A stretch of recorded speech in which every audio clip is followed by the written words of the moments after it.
Salam, salam sejahtera. Jumpa lagi bersama dengan saya dalam renungan hari ini.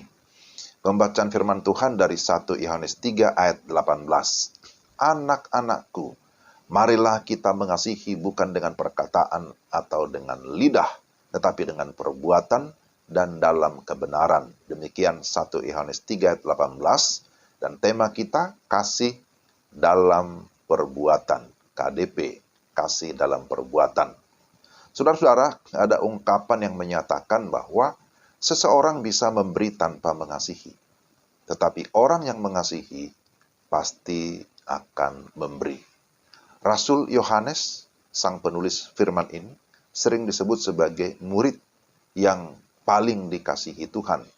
Dia mengalami kasih Tuhan yang begitu besar, maka hal itu sangat menguasai kehidupannya.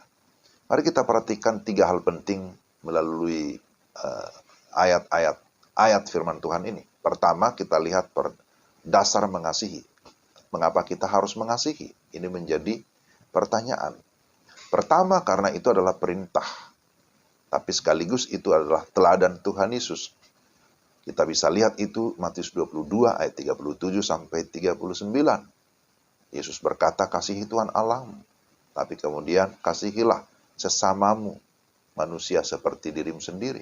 Dalam Yohanes 15 ayat 12 itu juga disebutkan sebagai perintah bahwa kamu harus saling mengasihi.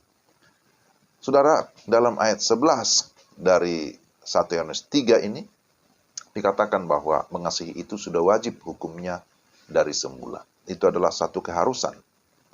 Lalu, apa yang menjadi dasar mengasihi? Karena memang itulah yang merupakan bukti pertobatan. Orang yang sudah sungguh-sungguh di dalam Tuhan, yang sudah mengalami kasih Tuhan, yang memberi diri dipimpin oleh Roh Kudus, maka menghasilkan buah Roh Kudus. Salah satunya adalah kasih. Jadi mengapa mengasihi? Karena kita sudah lebih dahulu dikasihi oleh Tuhan.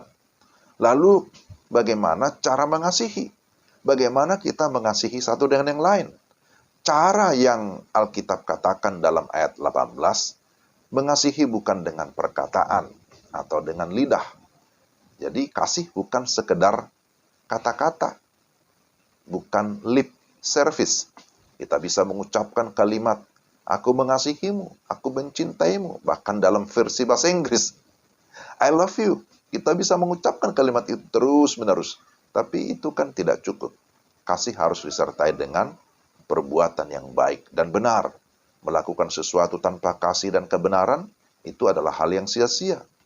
Tahu kebenaran, namun tidak berbuat apa-apa, itu juga sia-sia, tidak alkitabiah. Itu adalah dosa. Kita bisa mengingat bagaimana Imam Lewi yang melewati orang yang diserang penyamun.